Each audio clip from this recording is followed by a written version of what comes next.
Hey guys, my name's Brandon Buckley. I've been living full-time in vans for about 13 years and building them for almost a decade now. This is a 2021 ProMaster and it's for sale. We've got a full-size garage on the back for 2 bikes, expandable recirculating shower, Murphy bed, everything's hidden, pretty much everything you'd find in a upscale apartment. And I'm excited to show you guys around. This van has a ton of features, but I think one of the coolest ones is our slide-out recirculating shower. One of the main reasons for designing this was just to save space in the van, since you're only showering like 1% of the time. So it pretty much doubles in size when it's open. The whole enclosure is fully waterproof. We've been building these for over 7 years, so a lot of experience with it. It's got the Nautilus door. The idea originally came from my Volkswagen Rialta.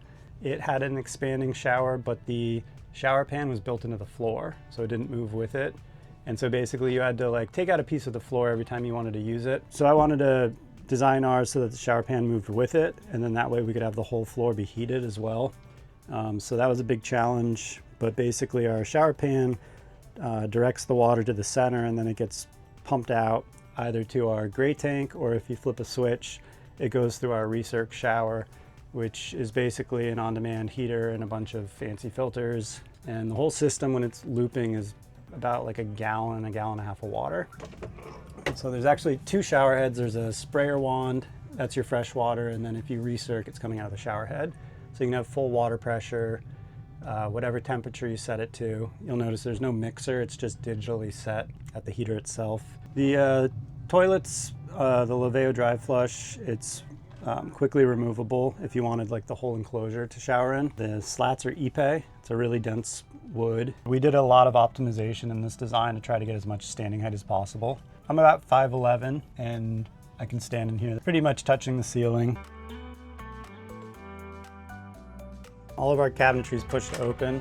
This is our hanging wardrobe and our plumbing area. Pretty much all of our plumbing fittings, for the most part, are in this cabinet. This whole cabinet's waterproofed. It's got a lip around the edges with a drain hole. By design, all the water just gets collected in this cabinet and then drains through the hole in the floor, because pretty much one of the worst things that can happen to your van is a water leak. The cabinet faces are a high gloss laminate, and then they have laser machined edges, and then the rest of the cabinetry is plyboard, and our countertop is Richlite, which is a paper stone material. Pretty much go a little bit overboard with all the finishing and stuff, so we pretty much finish everything, like the back of the sliding door. All of our window blind boxes are like designed to fully block out all the light. You can't see if any of the lights are on from outside the van, no matter how bright they are. One of the main ideas with this design was to make it so that it feels like a lounge most of the time, but then you can transform it into like a kitchen or a workspace or a bedroom. So that way it doesn't feel like you're in all of those spaces at once. So everything gets hidden, but this is our sink. And then we've got a 4K 32-inch monitor and a dual induction cooktop. We've got about 30 gallons of water and 5 gallons of gray tank. And just like all our vans, their gray tank's operated by a remote solenoid switch, so you can just kind of empty it wherever.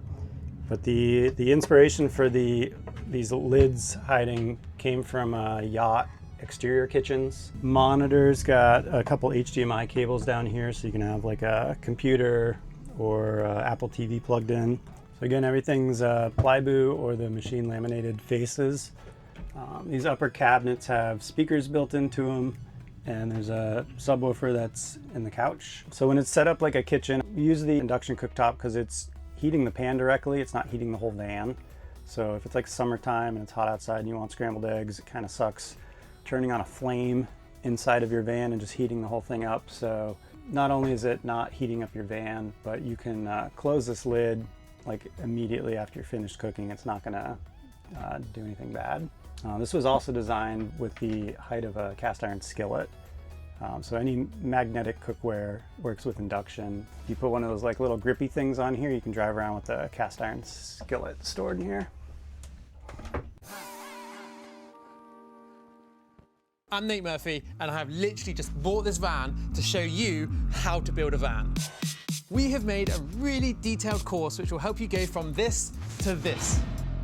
You will learn everything you need. We help you specify your electrical system and you'll be able to access the community all building their own vans at the same time. Pretty much everything in the van can be operated from the seat. So whether you're cooking or working or whatnot, but there's a table for eating or laptop, and then you can put the monitor up super easily. You could reach the fridge from here as well. Everything's just super convenient. Yeah, so again, one of the main goals was to make a space that turns into nothing, or just like a lounge, so it doesn't feel like you're in your bedroom while you're trying to do work or anything like that. So this is our Murphy bed. It's totally hidden and it just takes a couple seconds to put this one together. One of the design challenges with the bed was to have it floating. So you can see there's like no support under this corner here. So the way the bed frame's designed is basically putting all the loads back to the corners, and it's super strong. Yeah, and it's a nice like height, like when you can just look out the window when you're on your side. And again, from the outside, nobody knows what's in here. Skylight's got a blackout blind and a bug screen built into it. And it opens pretty much all the way, so you can step on the bed and go through the skylight if you want to get onto the roof, like to clean your solar panels, for example, or just to have a cool view. I'd say you could comfortably fit 3 people on this couch or squeeze 5 people in if you wanted to. And it's a really nice view from here because we've got nice horizon line, and like the windowsills all match up with the blinds. It's nice and like harmonious and flowy.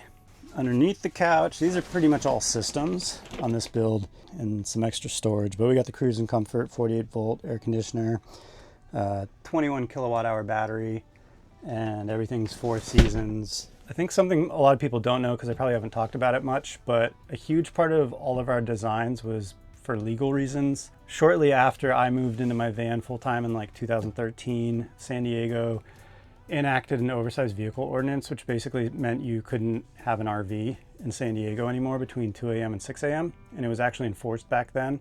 So it still exists today, they just don't really enforce it. But the loophole I found was this is a mobile office. So we registered them as commercial vehicles, and you're allowed to conduct business 24/7. So throw this thing in an LLC.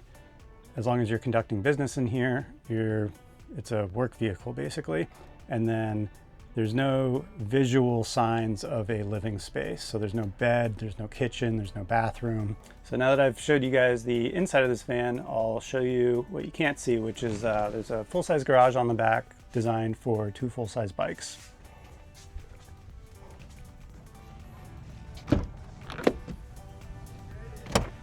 This is our garage. So the whole thing's designed around fitting 2 full-size mountain bikes or race bikes. So there's like L-track on the side, and then take the front wheel off, fork mounts to it, and then the pedals fit underneath here and into the door pockets.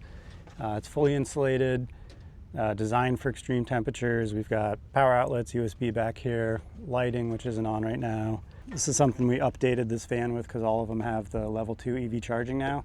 So this charges our house battery at any EV, like AC charger, because we've got a really big battery with 6 kilowatt second alternator charging, 600 watts of solar, but this also charges at 6 kilowatts. So it's a 21 kilowatt hour battery, charge the whole thing about 4 hours or so at a EV charger. Got the pegboard so you can organize things however you want, or hold a set of skis in place. So this is our traditional design. This one we've been building for almost a decade, and exactly like this layout for like 7 years or so. And we've made a pretty big pivot and are now 3D printing all of our vans. They're like half the weight, they're super cool looking, and I think it's going to be how all vans are made eventually, and you can go check that out in one of our other videos. We're based in San Diego, and again, my name's Brandon, and I'm BuckSD on Instagram, and you can see all of our vans for sale at bucksd.com. Thanks for watching, guys.